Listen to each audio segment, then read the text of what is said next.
이 말씀 고린도전서 1장 1절부터 3절까지입니다. 한 목소리로 봉독하겠습니다.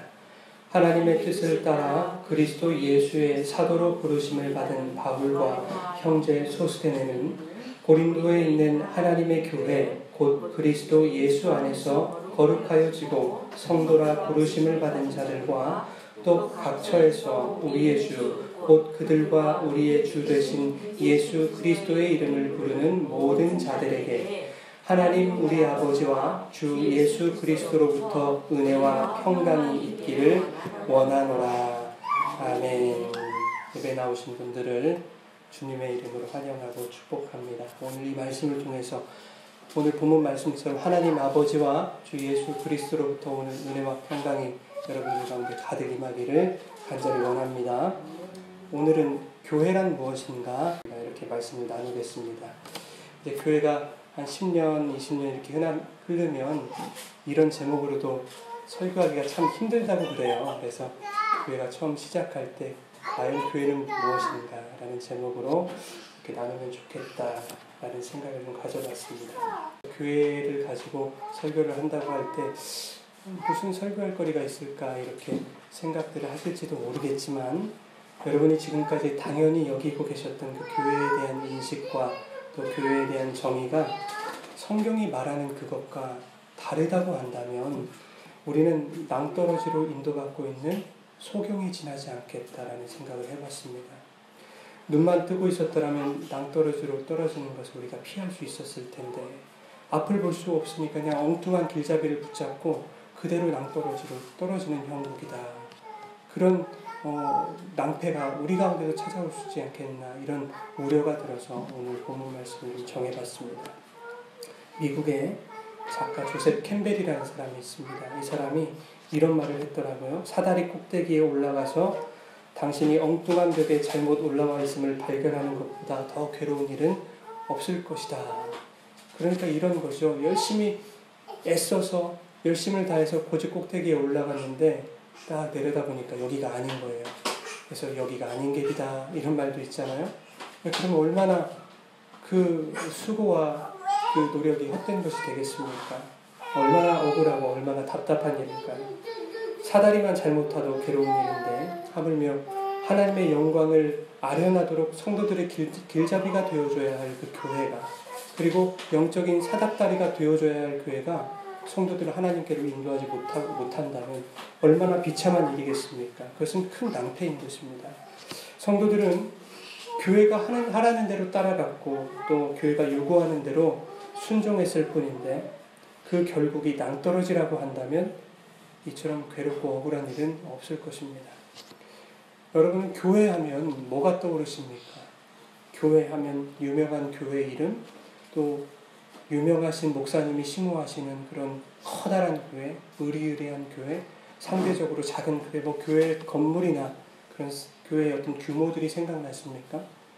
사실 우리가 우리 교회 이렇게 말을 하지만 그 우리 교회라는 그 말 속에도 그 건물의 이미지가 그대로 담겨 있는 것은 어쩔 수 없는 것 같습니다.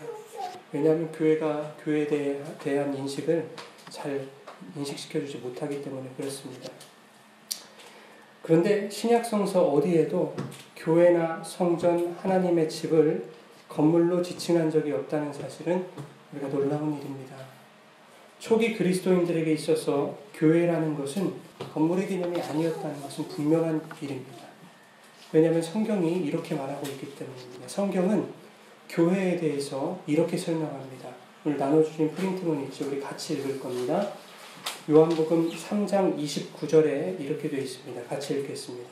신부를 취하는 자는 신랑의 음성을 듣는 친구가 크게 기뻐하나니 나는 이러한 기쁨으로 충만하였노라. 아멘. 이 말씀에 대해서 해석을 하자는 것이 아니라 성경이 교회를 어떻게 부르고 있는가 여러분과 나누고 싶은 겁니다. 성경은 우리 교회들을 어떻게 설명하느냐 하면 신부라고 얘기하는 겁니다. 그리고 신랑의 음성을 듣는 친구다 이렇게 얘기하고 있습니다. 고린도후서 11장 2절도 이렇게 얘기합니다. 같이 읽습니다. 시작. 내가 하나님의 열심으로 너희를 위하여 열심을 내노니 내가 너희를 정결한 처녀로 한 남편인 그리스도께 드리려고 준매함이로다. 성경은 온통 이 얘기입니다. 우리가 정결한 처녀가 어떻게 될 수 있겠습니까? 예수 그리스도의 은혜로 말미암아 우리는 정결한 처녀로 설 수 있는데, 그렇게 우리를 정결한 신부로 세우셔서 예수 그리스도와 결혼하는 이야기, 그것이 바로 성경입니다. 그래서 우리를 정결한 처녀다 이렇게 말씀해 주십니다. 그게 교회입니다. 세 번째로 에베소 5장 25절에 이렇게 되어 있습니다. 시작. 남편들아 아내 사랑하기를 그리스도께서 교회를 사랑하시고 그 교회를 위하여 자신을 주심같이 하라. 아멘. 아내 사랑하기를 예수님이 교회를 사랑하시는 것처럼 하라고 말씀하십니다. 그러니 교회는 아내와 동일시됩니다. 성경은 교회를 아내라고 얘기하고 있는 것입니다. 요한계시록 21장 9절에 이렇게 되어 있습니다. 같이 읽겠습니다. 7 대접을 가지고 마지막 7 재앙을 담은 7 천사 중 하나가 나와서 내게 말하여 이르되 이리 오라. 내가 신부 곧 어린 양의 아내를 내게 보이리라 하고. 아멘. 우리를 신부로 불러주신다는 거 아니겠습니까? 어린 양의 신부로 우리를 세워주신다고 요한계시록은 이렇게 말씀을 하고 있습니다. 이처럼 신약 성서는 교회를 그리스도의 신부, 정결한 여자, 신랑의 음성을 듣는 친구, 신랑의 아내 이렇게 표현을 하고 있다고 하는 것입니다. 그래서 초기 그리스도인들은 교회를 건물이 아닌 사람으로 이해하는 것이 당연했습니다.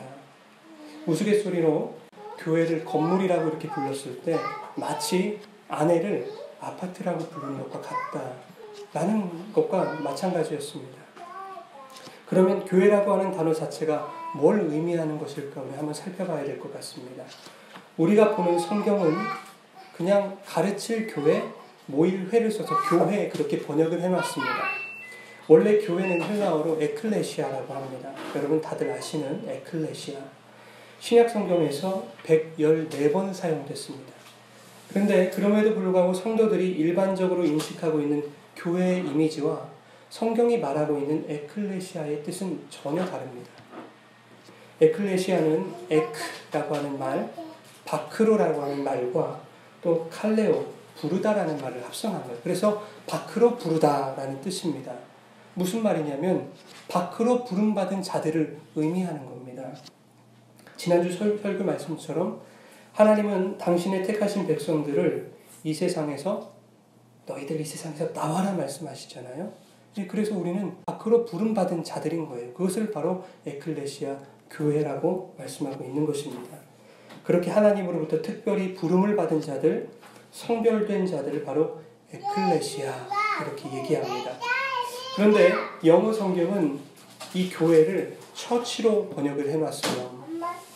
이 처치는 헬라어의 큐리아콘이라고 하는 말에서 유래가 됐는데 이것은 주님께 속하다라는 뜻입니다. 이 처치라는 말도 원래는 주님께 속하다라는 뜻이었어요. 교회는 어떤 건물이나 어떤 형상이 아니라 하나님에게 속한 그 사람들을 말하는 겁니다.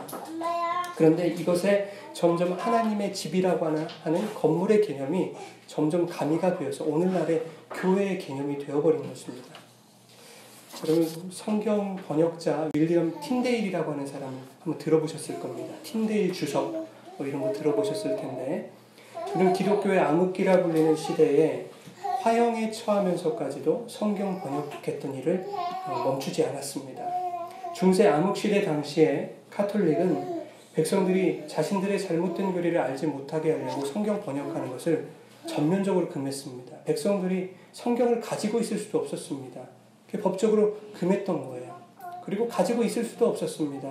한 권에 5억, 6억 하는 것을 어떻게 백성들이 갖고 있었겠습니까? 그런데 틴데일이라고 하는 사람은 죽음을 각오하고서 성경 번역하는 일을 끊임없이 지속했다고 하는 겁니다. 그가 영어로 성경을 번역하려고 할 때 한 신학자가 틴데일에게 이렇게 말했습니다. 백성에게 성경은 필요 없소. 교황의 법이 없이 사느니 차라리 하나님의 법 없이 사는 게 더 낫소. 이렇게 말했답니다. 그러자 틴데일이 그 사람에게 이렇게 응수했다고 하죠. 몇 년 내에 쟁기를 끄는 소년이 교황보다 성경을 더 많이 알게 할 것이요. 얼마나 귀한 말입니까?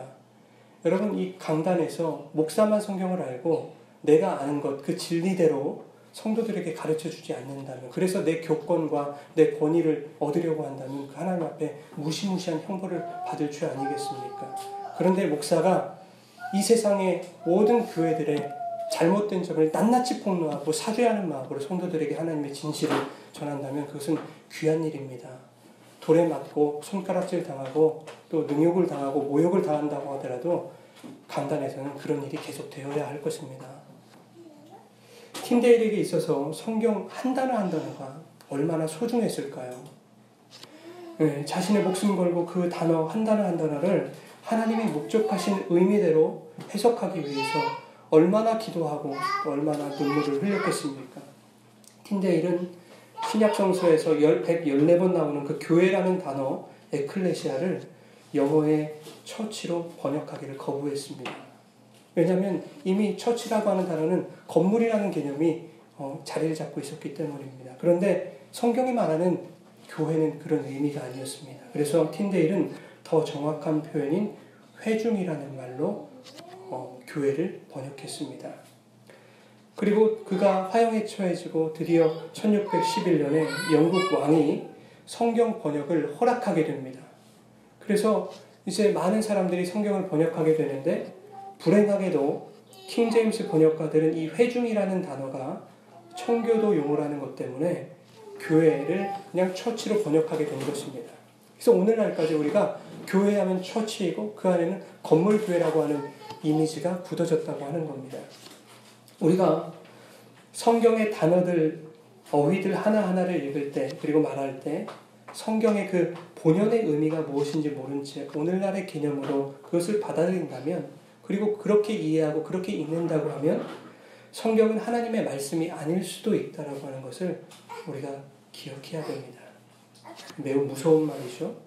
나는 성경을 통해서 이것을 배웠고 이것을 믿었는데, 또 교회는 이것을 말해줬고 이것을 믿으라고 요구했는데, 그렇게 했는데 나중에 마지막 결과를 보니까 낭떠러지였던 겁니다. 그래서 우리가 교회라는 용어 하나를 사용할 때도 그 안에 숨어있는 성경적 진리가 무엇인지 알고 사용하는 것이 좋겠다. 이 건물 교회를 교회라고 말하지 말자는 것이 아닙니다. 그런데 성경이 말하는, 하나님이 우리에게 요구하시는 진정한 의미가 무엇인지 알고 이 용어 한마디라도 사용을 한다면 얼마나 그 신앙생활에 힘이 있고 능력이 있겠습니까? 얼마나 우리는 또 기쁨을 얻을 수 있겠습니까? 그러면 앞에서도 이제 몇 가지 구절들을 통해서 교회란 무엇인가, 성경이 어떻게 설명하고 있는가 이렇게 살펴봤지만 조금 더 구체적으로 우리가 살펴보도록 하겠습니다. 우리 프린트본 사도행전 7장 46절에서 50절까지 우리 같이 한번 읽겠습니다. 다윗이 하나님 앞에서 은혜를 받아 야곱의 집을 위하여 하나님의 처소를 준비하게 하여 달라고 하더니 솔로몬이 그를 위하여 집을 지었느니라. 그러나 지극히 높으신 이는 손으로 지은 곳에 계시지 아니하나니 선지자가 말한 바 주께서 이르시되 하늘은 나의 보좌여 땅은 나의 발등상이니 너희가 나를 위하여 무슨 집을 짓겠으며 나의 안식할 처소가 어디냐. 이 모든 것이 다 내 손으로 지은 것이 아니냐 함과 같으니라. 아멘. 이 말씀에서 보는 바와 같이 하나님과 같이 그렇게 크시고 광대하신 분이 이렇게 협소한 건물이라고 하는 곳에 가둬질 수 없다고 하는 것입니다. 하나님은 사람의 손으로 지은 이 건물에 귀속될 수 있는 분이 아니라는 것입니다. 마가복음 14장 58절도 이렇게 말씀합니다. 같이 읽겠습니다. 우리가 그의 말을 들으니 손으로 지은 이 성전을 내가 헐고 손으로 짓지 아니한 다른 성전을 사흘 동안에 지으리라 하더라 하되. 아멘. 손으로 지은 이 성전이 뭘까요? 손으로 지은 성전. 유대주의, 율법주의 이런 것들 아니겠습니까? 그것으로는 절대로 구원받을 수 없으니까 예수님께서 죽으심으로 말미암아 헐어버리고 또 부활로서 다시 그 성전을 일으키시겠다 이렇게 말씀하고 계시는 겁니다. 성전이라고 하는 개념은 그러니까 예수 그리스도인 겁니다. 이런 건물에 속하지 않는다 하는 것이죠. 그리고 에베소서 2장 20절부터 22절 같이 한번 읽겠습니다. 너희는 사도들과 선지자들의 터 위에 세우심을 입은 자라. 그리스도 예수께서 친히 모퉁이 돌 되셨느니라. 그의 안에서 건물마다 서로 연결하여 주 안에서 성전이 되어가고 너희도 성령 안에서 하나님이 거하실 처소가 되기 위하여 그리스도 예수 안에서 함께 지어져 가느니라. 아멘. 너희는 선지자들의 터 위에 세우심을 입은 자들이다. 오늘 이렇게 말씀해 주십니다. 예. 그리고 예수께서 그 터 위에 친히 모퉁이 돌이 되어주셨다. 그리고 우리 한 사람 한 사람, 건물로 표현했습니다마는 우리 한 사람 한 사람을 서로 연결해서 예수님이 성전으로 만들어 주실 것이다. 그러니 너희들도 어떻게 하라는 겁니까? 예수 안에서 하나님이 거하실 처소가 되기 위하여 함께 지어져 가야 하느니라 오늘 말씀해 주고 계십니다.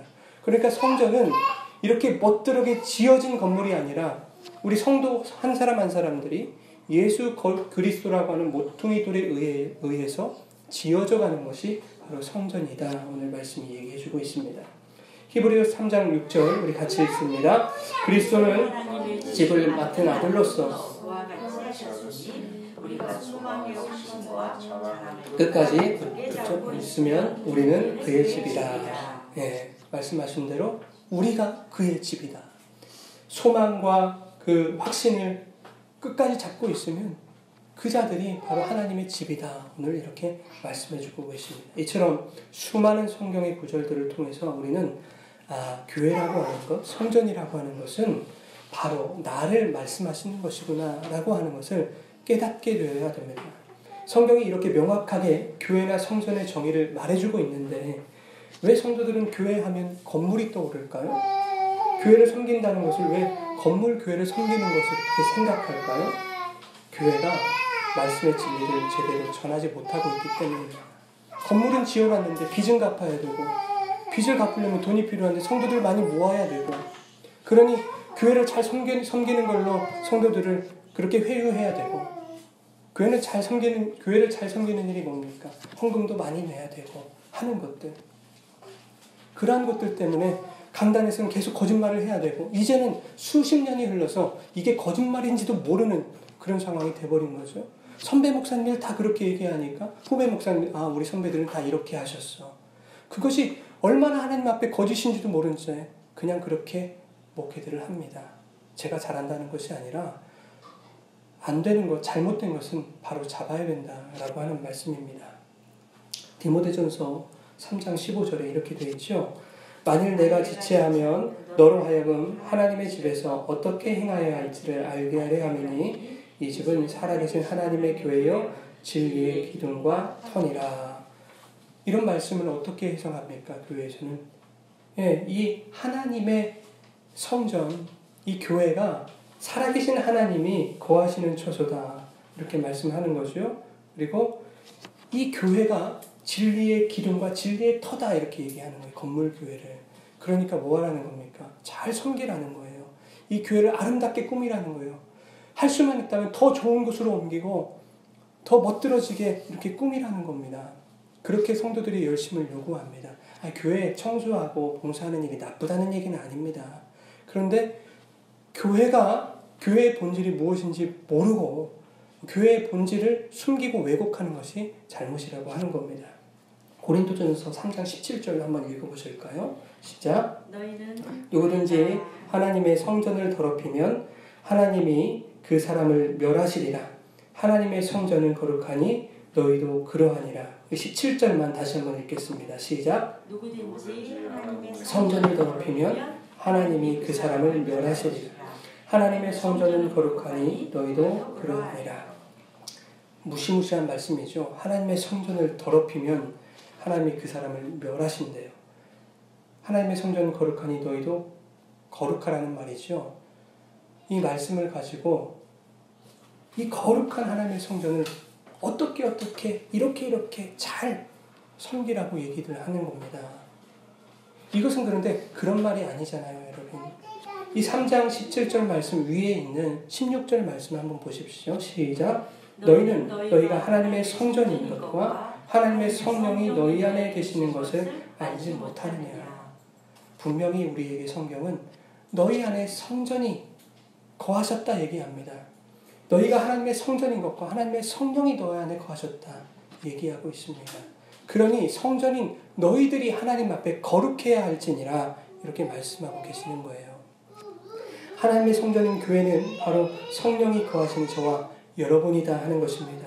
성전을 더럽히지 말라는 것은 성전인 성도, 그리스도의 신부들인 성도들이 세상과 짝하여 하나님을 버리는 그 부정과 간음을 저지르지 말라라고 말씀하시는 것입니다. 그리고 진리의 말씀을 지켜 행하면서 순결한 처녀로 신랑을 맞아들여라 이 말씀입니다. 그것이 교회의 거룩인 것입니다. 그래서 17절 말씀도 이렇게 얘기하지 않습니까? 하나님의 성전은 거룩하니 너희도 거룩하라. 거룩하신 성전이 우리 속에 이미 들어와 있기 때문에 그 성전을 품고 있는 성도들은 당연히 거룩한 것입니다. 신분적인 것입니다. 그래서 우리는 거룩한 백성, 거룩한 무리, 성도인 것입니다. 이동희 목사님 말씀하셨지만 거룩한 아들, 거룩한 딸, 성자와 성녀가 다 된 것입니다. 여러분, 성전을 더럽히지 말기 바랍니다. 성전에다 쓰레기 버리고 하는 그런 얘기가 아니지 않습니까? 비단 나쁜 거 먹고 몸을 상하게 하는 그런 습관을 떠나가는 이야기만을 얘기하는 것이 아닙니다. 그 모든 것을 포함하면서 또한 그 모든 것을 초월하는 이야기입니다. 진리를 담고 있어야 할 거룩한 신부들인 성도들이 진리 아닌 세상의 가치와 문화, 성공주의, 물질주의 이런 것들에 젖어 있으면서 또한 이 기독교의 신학이라는 것을 천박한 기복주의로 둔갑시키면서 나 이렇게 할 테니까 하나님도 나 하나 줘. 이런 신앙으로 만들면서 아무렇지도 않게 나는 성도인 척하는 그런 것이 성전을 더럽히는 저와 여러분들의 모습이었던 겁니다. 여러분, 예수님이 오시기 전에 유대교는 3가지 요소를 중요시했습니다. 첫째는 성전이었습니다. 둘째는 제사장이었고 셋째는 희생제사였습니다. 이 세 가지 요소들 중에서 하나라도 충족이 되지 않으면 유대인들은 제사를 드릴 수가 없었습니다. 그리고 그 3가지 요소 중에 하나라도 빠지면 하나님을 섬긴다고 얘기할 수가 없었습니다. 그들의 믿음이 성립되지가 않았습니다. 하나님을 향한 신앙도 성립되지가 않았습니다. 그런데 예수님이 오셔서 이 3가지 전부를 어떻게 하시는가 하면 폐하셨다 얘기합니다. 모두 다 멸하셨다는 겁니다. 이것은 그 3가지 요소가 부질없는 것 그리고 필요 없는 것이란 얘기는 아닙니다. 예수께서 당신 자신 안에 이 모든 것을 품어 안으시고 이 3가지 모두를 완성하셨다는 것을 의미합니다. 예수님이 스스로 성전이 되셔서 산돌로 만들어진 그 손으로 짓지 아니한 살아있는 집을 완성하신 것입니다. 스스로 희생제물이 되셔서 십자가에 달리신 것입니다. 그것도 매번 드려지는 희생제물이 아니라 단번 죽으심으로 드려지는 희생제물이 되신 겁니다. 여러분, 예수님이 그렇게 단번에 죽어서 우리의 희생제물을 되어주시지 않았다면 우리는 매주일 나와서 소 끌고 오고 양 끌고 오고 하다못해 비둘기라도 끌고 와서 목 따고 피 다 짜내고 해야 되는 거 아니겠습니까? 그것이 도살장이지 무슨 예배당이겠습니까? 하나님 그 은혜를 우리에게 주신 겁니다. 너희들 그런 거 못해. 그리고 이제는 해서도 안 돼. 내가 희생제물이 되어줬어. 히브리서 6장 10절에 이렇게 되어 있죠. 같이 읽겠습니다. 그가 죽으심은 죄에 대하여 단번에 죽으심이며 그가 살아계심은 하나님께 대하여 살아계심이니. 9장 12절로 같이 읽겠습니다. 염소와 송아지의 피로 하지 아니하고 오직 자기의 피로 영원한 속죄를 이루사 단번에 성소에 들어가셨느니라. 아멘. 이렇게 예수님은 단번에 자신이 희생제물이 되셔서 우리의 수고로움과 그 얼마나 역겹겠습니까? 양 잡아야 되고 소 잡아야 되고 하는 모든 그런 역겨움까지도 하나님께서 다 담당시키셨다고 하는 것입니다. 이것이 은혜 아니고 뭐겠습니까? 예수님은 자신이 또 대제사장이 되셨습니다. 그리고 그뿐만 아니라 새로운 제사장 제도를 우리에게 새로 세워주셨습니다. 그것이 히브리서 4장 14절 말씀입니다.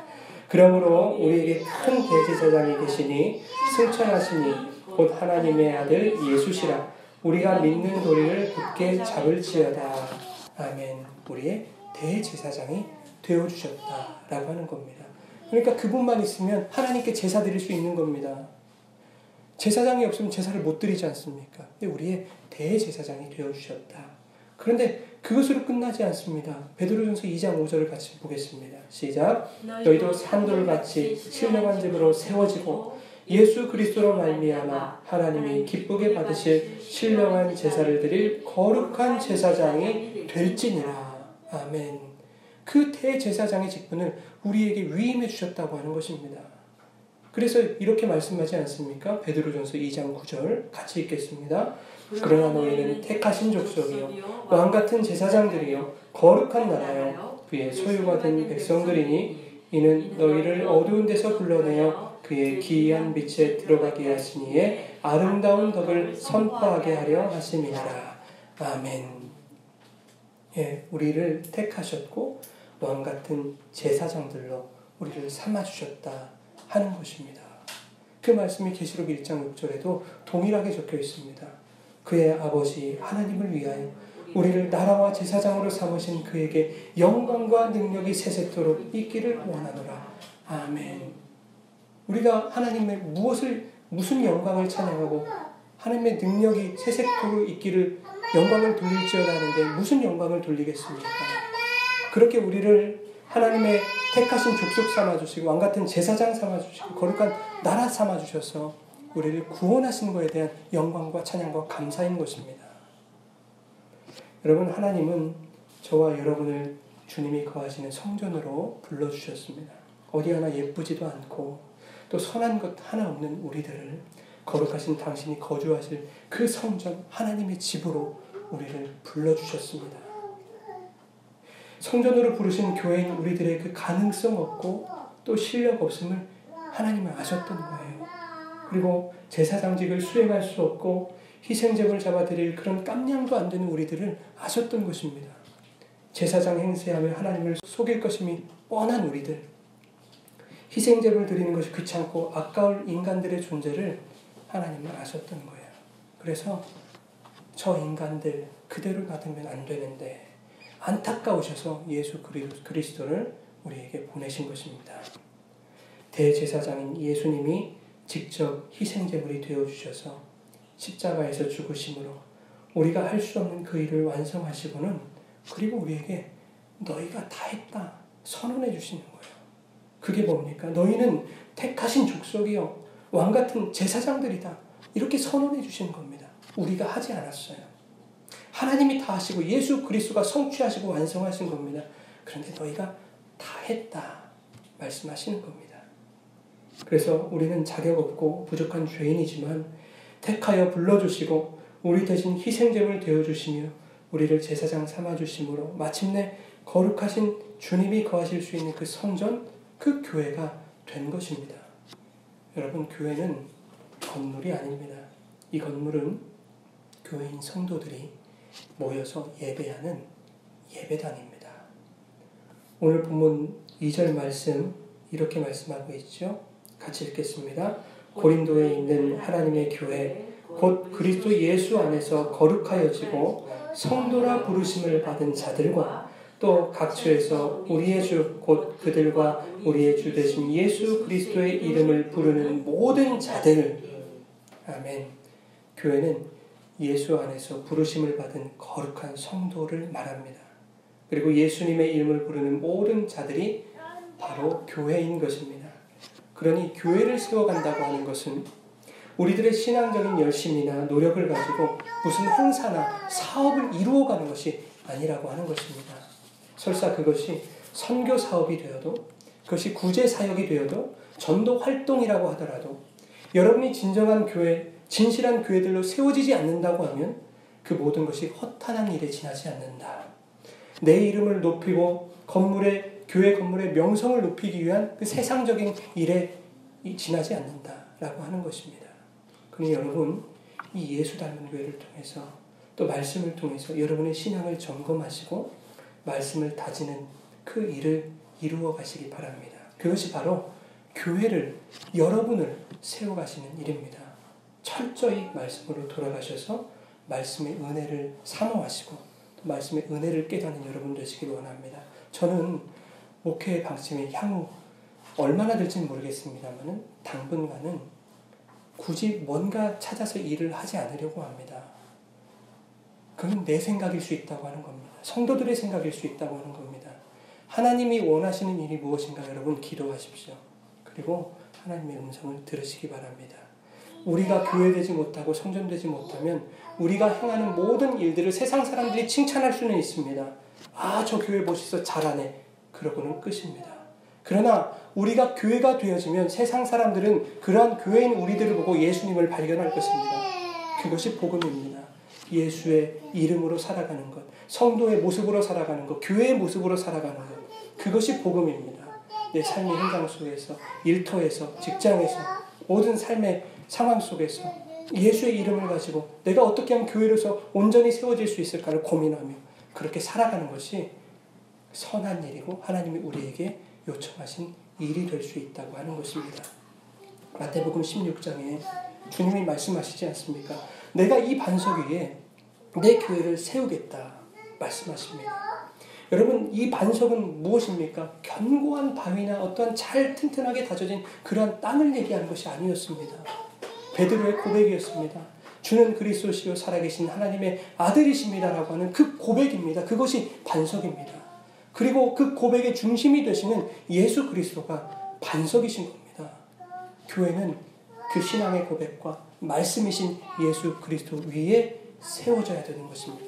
여러분들도, 교회인 여러분들도, 성전인 여러분들도 온전히 그 말씀 위에 세워지시기 바랍니다. 말씀 위에 세워진다는 것은 무엇입니까? 여러분, 말씀이 무엇인지도 모르는데 어떻게 말씀을 찾아갈 수 있습니까? 말씀이 무엇인지도 모르는데 어떻게 말씀 위에 우리가 올라갈 수가 있습니까? 세워질 수가 있습니까? 절대 그럴 수 없습니다. 말씀을 읽으셔야 됩니다. 그리고 기도하셔야 됩니다. 그래야 그 말씀의 진의가 무엇인지 성령님은 우리에게 깨닫게 해주실 것입니다. 그렇게 성령의 음성을 들으며 하나님의 말씀을 천국 비밀로 하나하나 깨달아갈 때 그것이 교회가 세워지신 것입니다. 그렇게 교회로 세워지시는 저와 여러분이 되기를 간절히 원합니다. 마지막으로 요한복음 1장 14절에 이렇게 되어 있죠. 말씀이 육신이 되어 우리 가운데 거하심에 그렇습니다. 그 말씀이 예수님이잖아요. 예수님이 우리 가운데 거하셨다는 건 무엇입니까? 이 거하셨다는 말 헬라어로 보니까 성막이 되셨다. 거하시면 성막이 되셨다는 거예요. 우리는 성막, 성전이 될 수 없는 존재들입니다. 그런데 예수님이 우리에게 오셨다는 겁니다. 거하셨다는 겁니다. 예수님이 우리에게 성막으로 오셔서 우리가 성전 되게 하셨다는 겁니다. 주님은 말씀으로 우리들 가운데 들어오셔서 친히 성막이 되시고 우리 성전이 되어주심으로 너희 또한 성전이 되었다. 그렇게 선언해 주셨습니다. 내가 거룩하니 너희도 거룩하라는 말씀이 그것입니다. 내가 성전이니 너희도 성전이 되거라. 내가 성전이 되었으니 너희도 성전이 되어서 살아가거라. 라는 말씀인 것입니다. 진리로 찾아오신 그 주님의 말씀 위에 온전한 교회로 굳게 세워져가는 저와 여러분 되시기를 주님의 이름으로 간절히 축원합니다. 하나님 감사합니다. 늘 연약하고 죄 많고 부족한 저희들, 하나님 앞에 찾아갈 수도 없는 저희들 불쌍히 여기시고 긍휼히 여기셔서 먼저 저희를 찾아오심으로 우리 안에 말씀이 육신되어 성막이 되어주신 그 주님을 찬양합니다. 그 주님이 우리에게 성막으로 오시고 또 성전이 되어주셔서 우리 또한 주님이 거하실 수 있는 성전으로 만들어주시니 감사를 드립니다. 온전히 주님의 말씀, 그 예수 그리스도의 반석 위에 세워진 교회들이 다 되어질 수 있도록 주님 함께하여 주시기를 간절히 원합니다.